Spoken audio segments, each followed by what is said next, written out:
right, we got nothing to lose. Welcome to T-Bone's Best of Roanoke show.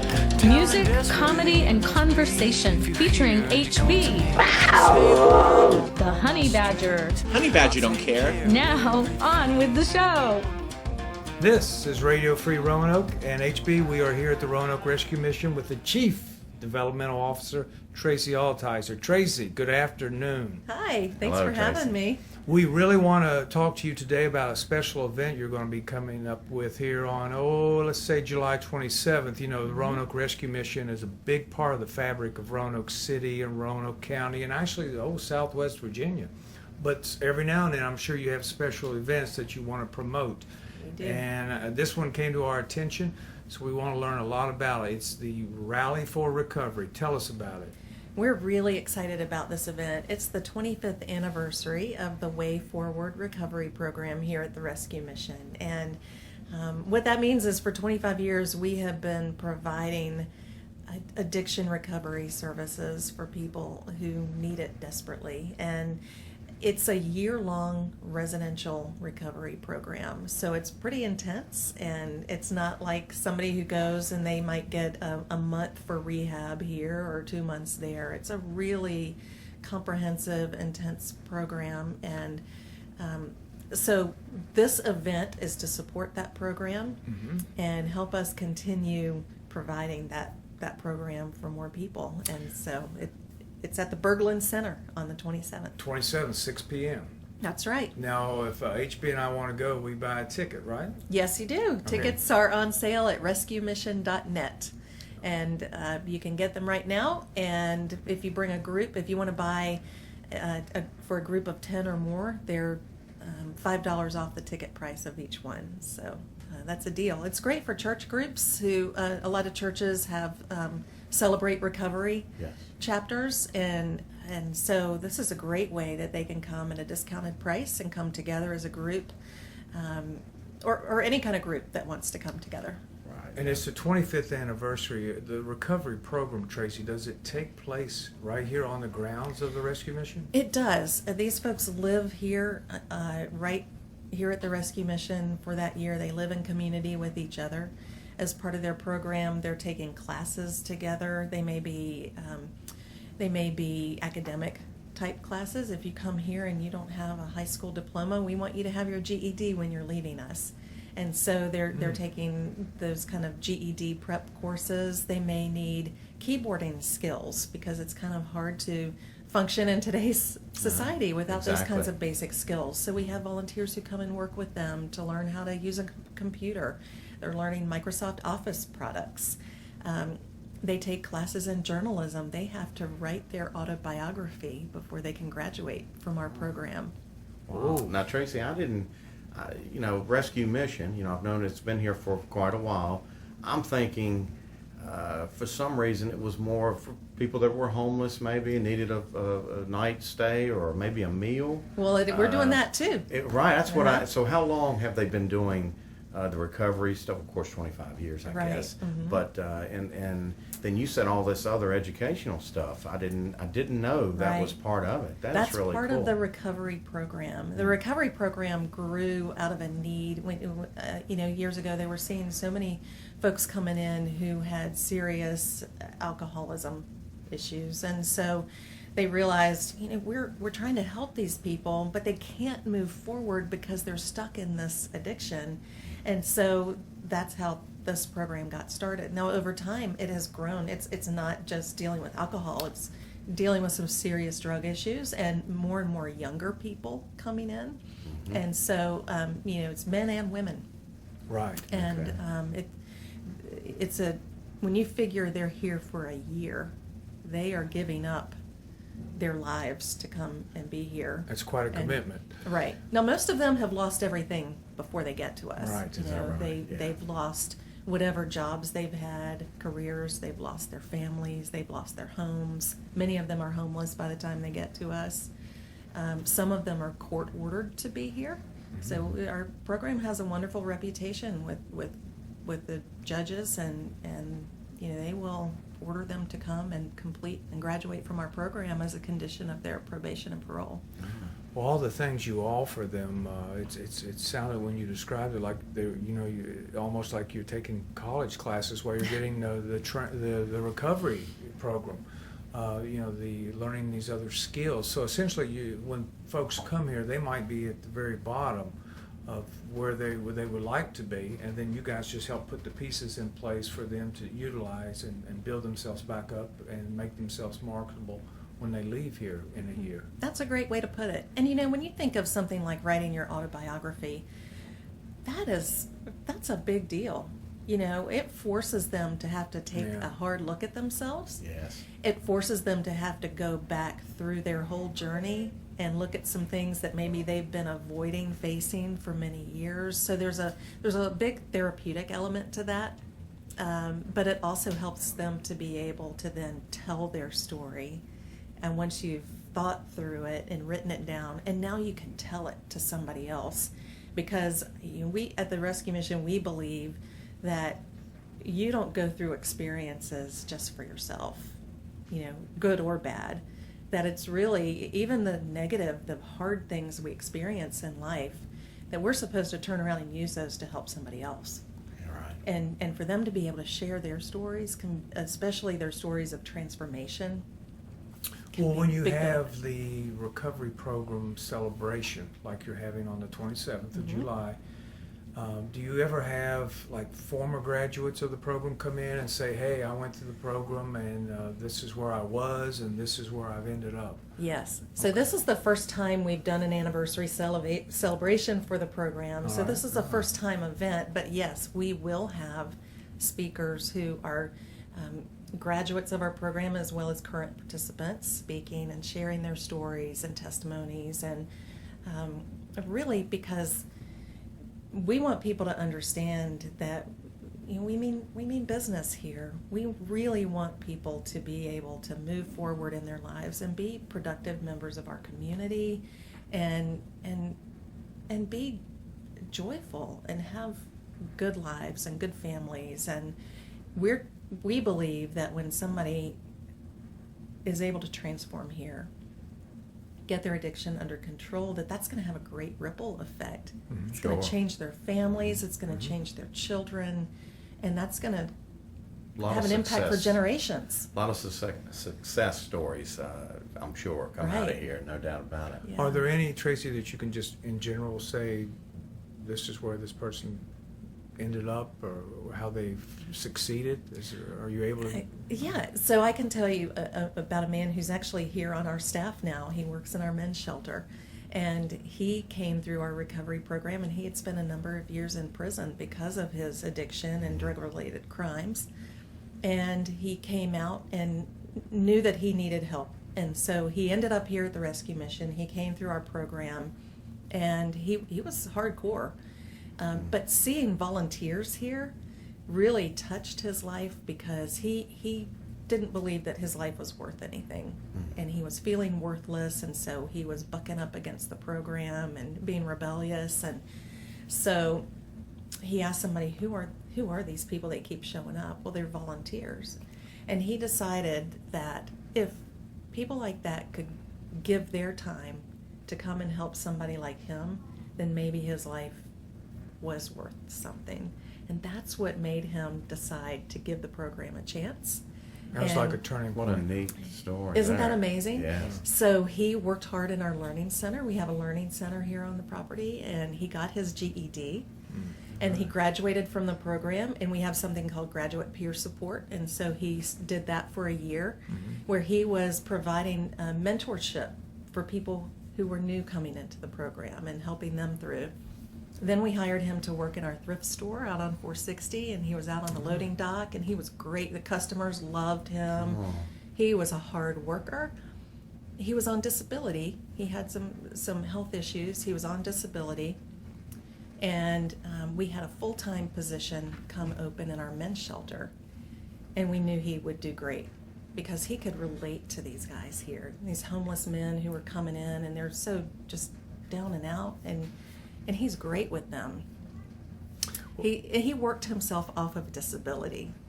No kidding. Wow, that is. He's full-time. He worked himself off of disability. He's now married, and has a beautiful little baby girl, Oh. and is this great dad and this amazing man that, you Isn't know. that something? What a turnaround. It shows you what the Exactly. place can do. Yeah. Yeah, it does. So he's touching the lives of those men in men's shelter too, and helping I'm sure. them find their way forward. That ripple effect you talked about. Exactly. Well, how many how many folks do you have in the program at one time?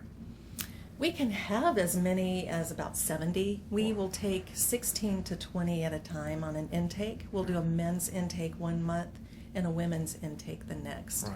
And really we have to limit it just because of our own space constraints. Right. Right. Okay. Okay. So it's a good sized program, and it's ongoing for a year, Yeah. but you keep bringing people in. Right, and they graduate out. And they graduate you know, out. just like any recovery program, sometimes people drop out. Mhm. You know, Right. they relapse, Mhm. and that's just part of addiction, and it's part of recovery. So, you know, right now I think we have around 40 or so, and it's always fluctuating. Yeah. And you mentioned how important volunteers were, Tracy. For people who are interested in being a volunteer here, what all could they volunteer for? Oh my goodness! Well, at the Rescue Mission, we have over 5,000 volunteers a year. Excuse me? Wow. 5,000, yeah. No kidding. Isn't that crazy? Wow. We would have to hire an additional 45 to 50 full-time employees without our volunteers. And so that's how critical they are. Yeah. Wow. So it may be somebody shows up to serve a meal in our serving line one time and they never come back, and that's great. We need that person just as much as we need the person who comes every week or twice a week for a more professional volunteer kind of position where we think of them as staff. Who supports the rescue mission? Where does the funds come from, I'm going to say? That's a great question, and I love to talk about it because we don't receive any government funding or United Way funding.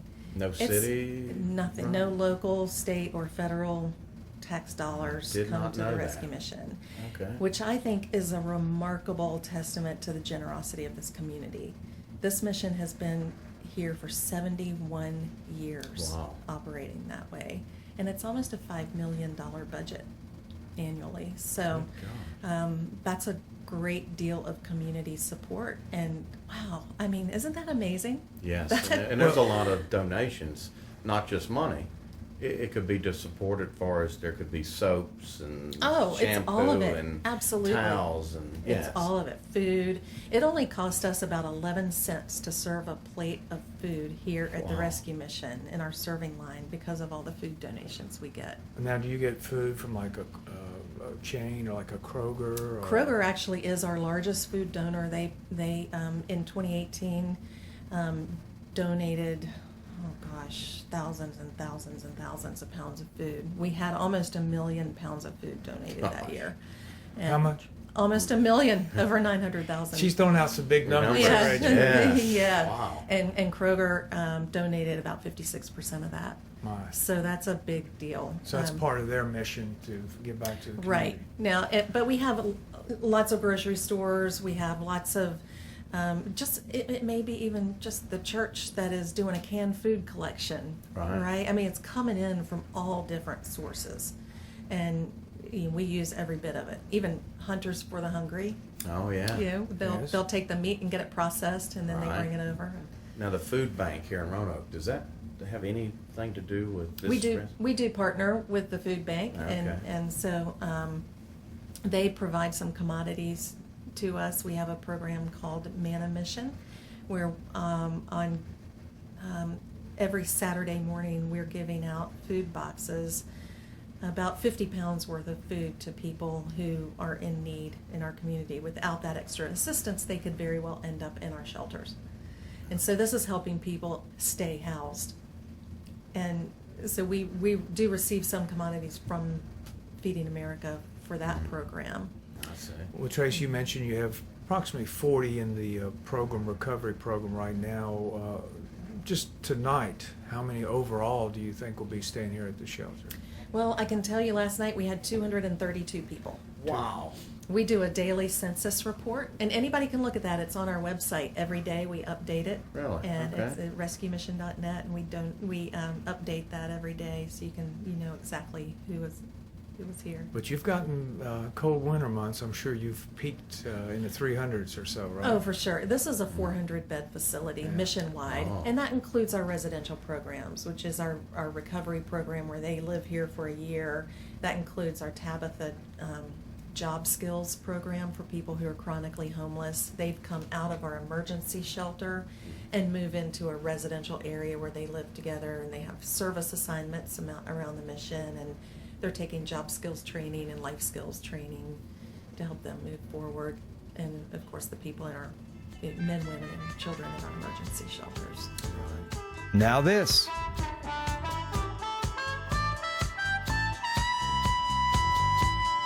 Roanoke musicians, authors, and entrepreneurs. Hear all their interviews on our YouTube channel, listed under Tim Woodrum. Listen like thieves. And now, back to the show. Well, this is Radio Free Roanoke. We're here with Tracy Altizer, Chief Development Officer, and we are talking about the Rally for Recovery program. It's going to be July 27th, 6 p.m. at the Berglund Performance Center. It sounds like it's going to be a big event. So tell us a little bit about some of the speakers. I understand you have a couple of speakers, and then also the musical entertainment. Yeah, so we have speakers who are in our program, or graduates of our program, who will be sharing their stories, and we're really excited about that. It's going to be a really powerful evening.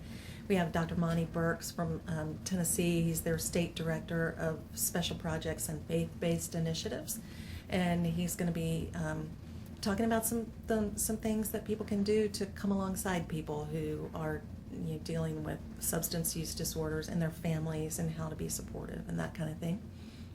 Our musician for the evening is Scott Mulvihill. Scott is an amazing musician. He played here at the Spot on Kirk a few months ago and sold out really quickly. Okay. He's an amazing guy. He's a young guy. He's a singer-songwriter, upright bass player. Yep. And he spent 5 years with Ricky Skaggs' Kentucky Thunder Oh, Yes, he wow. did. band. Okay. And he just was on a national tour with Lauren Daigle, opening for her all over the country. Of course, she just won multiple Grammys, and was on The Voice as a coach just recently. Oh, wow. Okay. Yeah, so she's definitely a star, a new star in the music industry, and Scott is certainly a rising star. He's on a solo tour right now promoting his new album.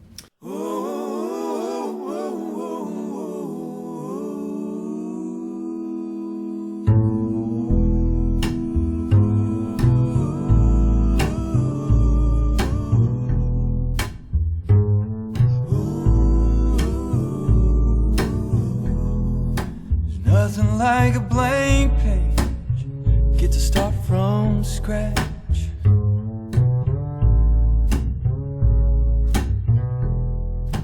It could be anything, man, there's no catch. It's a good place for a dreamer, a good place for a dreamer to dream away. Blank page.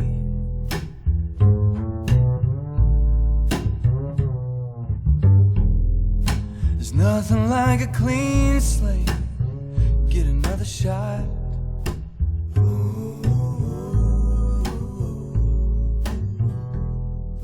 To do things like you meant to the first time you picked up. Right, I listened to HB to a couple of his videos, Himalayas and 2020 Vision. Very good. He can sing. I mean, he loves can. to play the upright bass in a very unique way. He does. It sounds like he has a band. Right. The way Really? he plays it Okay. sounds like there's a band with him, when actually it's just him. But we're excited because he's actually coming with a band. Ooh. So just imagine the energy of a band. They, musicians get together and they're playing together. They feed off of each other, and to see him with a band, I think is just going to be electrifying. And there's a YouTube video where he was on NPR Tiny Desk Yes. concert. Oh, yeah. It's worth watching. He does 3 or 4 songs there. Very good. Yeah, he's really entertaining and he's talented, and I think people are going to really enjoy a chance to see him. And and to come and be entertained in that way, but to know that you're also, while you're being entertained, you're supporting this Yes. rescue mission and this program that is changing people's lives. I mean, it's a summer concert with mission. Yes. And one thing I want to mention, we're talking about support for the mission, monetary support for the mission. The Skullroot Law Firm is our presenting sponsor for this event. They're doing a $70,000 matching gift, and that is for the month of July.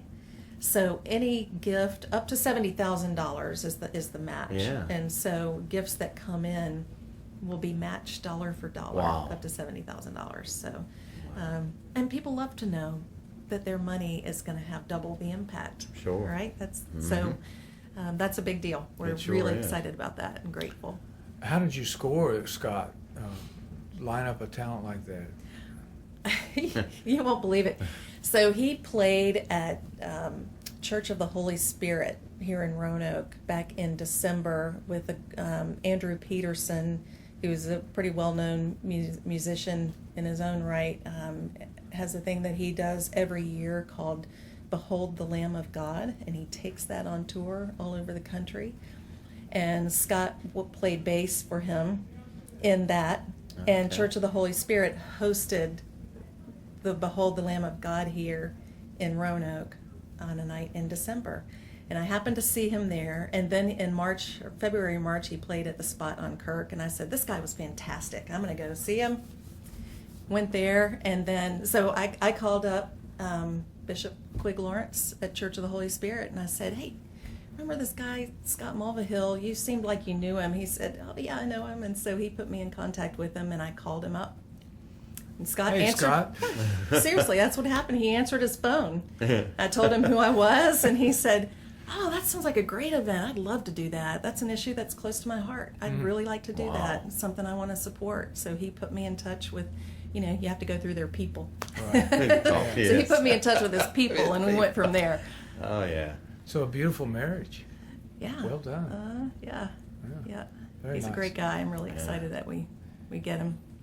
Well, let's look overall at the rescue mission. You said it's been here 71 years, so that puts us back in what, 1948. 48. Okay. And Joy Sylvester Johnson, I remember Joy used to run it here, Right. and then her parents started it, Correct. and now it's Mr. Clark Lee, Uh-huh. right? And you have 5,000 volunteers, which just tells me a lot about Roanoke, Yes. right? You wouldn't get Right. that everywhere, I don't think. Right. Giving their time, giving their money, giving their hearts, really, to make this place work. Yeah. And you hear about Drumstick Dash. I'm sure, is that your biggest fundraiser? That is our biggest fundraiser, and it's in its 14th year. This Thanksgiving will be 14 No years. kidding. So that's our Wow. big 5K on Thanksgiving morning, the Atlantic Union Bank Drumstick Dash. You usually get, what, Okay. about 100 people show up? Yeah. What, It was Tracy, bigger tell the than- truth. The first one was bigger than that. Yeah, oh, yeah. So yeah, we're getting anywhere from 11,000 to 15,000. Okay. Yeah, I've seen them. Yeah, it's it very is. impressive. Big. It is. Yeah. So, and we're starting something new with that this year. We will have a referral program. So if you, when you register, you'll have an opportunity when you check out to refer several of your friends, and if they sign up, then you get yours free. Oh, So okay. you'll get automatically get your money credited back to you after Oh. 3 friends that you've referred sign up. Right. Yeah. Okay. So we're hoping people will latch on to that, and that'll boost our numbers and our fundraising even more. Yeah, well, it's a very, very impressive event. Everything I've seen you guys do has been very impressive. What, Thank you. as you look ahead, in the next year, 2, 3 years, what do you see as the main goals or things you guys are going to work towards achieving? Is there anything else on the horizon? Oh, there's always things on the horizon. We dream a lot here at the Rescue Ah. Mission. What could we do with unlimited resources, right? Yeah. We want to dig deeper with our programs. We want to really continue beefing up our case management, because in the last year and a half, 2 years or so, we have worked hard at strengthening our case management and sending our case managers for extra training, and really making a difference in the way we're able to help people move forward into sustainable employment and housing. And so we want to keep digging deeper into that. We'd like to be able to have an aftercare program where we can kind of keep up with people once they leave us. And right now, we don't have the staffing or resources to do that. And we love it when they keep in touch with us. Right. But if we could, even for 6 months out after they leave us, if we can continue checking in on them and making sure that they are maintaining the progress that they made while they're with us. Yeah. Are there trends during the year that you see an influx of more people coming, or having to help more people, or? I think that we see certain times of the year, of course when it's very, very cold, we might see a few additional people come in. Our numbers usually go up in our Women and Children's Center in late summer. Yes. Because people who may have been sleeping in their cars or maybe couch surfing with friends, they decide, you know what, school is going to start and we need to be someplace a little more stable. And so then they'll come into shelter here. Gotcha. It's things like that. And then the economy is always a Right. factor. Right. Well, I know it might be hard to put your finger on it, Tracy, but is there a percentage of women and children at any given time you could say reside here? I don't know if I have that information really, other than to say it used to be years ago that it was mainly older men Right. in shelters. Now it's pretty much leveled out. We have just as many women and children as we do Really? men Yeah. here. See, So- that's a perception I don't think many people have. right. So And we really do. There are a lot of perceptions that people have about the mission, whether they're right or wrong. And we want to be very transparent Yes. about the things that we do here and how we're operating and the services we're providing them, the way we're providing them, because people are trusting us with their resources. We want Sure. to show them that we're being good stewards. And so we invite people to come and take tours. Oh, okay. Every Monday at noon, come on down. We have Meet Me at the Mission tours on Monday at noon. You don't have to have an appointment. You just show up at our main reception desk at 402 4th Street Southeast, and there will be a tour. Yeah, I would encourage people to do that. It is very transparent. It's an eye-opener, and I've done it, and I enjoyed it. I learned a lot. Yeah. So as we wrap up, Tracy, hit me again with all the facts and figures for your Rally for Recovery. When, who, what, where, when, and why. Okay, it is Saturday evening, July 27th at 6 p.m., the Berglund Center, the Performing Arts Theater, and tickets are available now at rescuemission.net. You can get group discounts for groups of 10 or more. It's going to be Scott Mulvihill in concert with the speakers that will just, they will just tug at your soul. Yeah. Now, Should be a great evening. As far as being able to bring things that y'all may need physically to this place, the address here and where to just come in the front door and. Right, so if you want to make donations of things, like at the Salem Fair, they were donating socks. If you brought in 2 brand new pairs of socks, you got $5 off your admission to the fair. Bam. So, right, Oh, wow. so we got thousands of socks. It's great. But if you have things like that you want to donate, we gratefully accept them all, and you can bring them here to our main campus at 402 4th Street Southwest, or our donation center for used items, which go into our thrift stores, is 421 4th Street Southeast. All right. Okay. Well, it's going to be a special night for a special program that you guys run here. So thank you, Absolutely. Tracy. We appreciate it so much. Thank you. Thank you. I'd rather be a speck in the sky than never get the chance to shine. Rather be a speck in the sky. And I'd rather finish dead last place than never get to run the race. Rather finish dead last place. You're living if you're trying, even if you're not flying, but standing still is still just dying. I may never make it and I don't care. Gotta keep climbing till I run out of air. I may never make it and I don't care. It's all about steps, not the top of the stairs.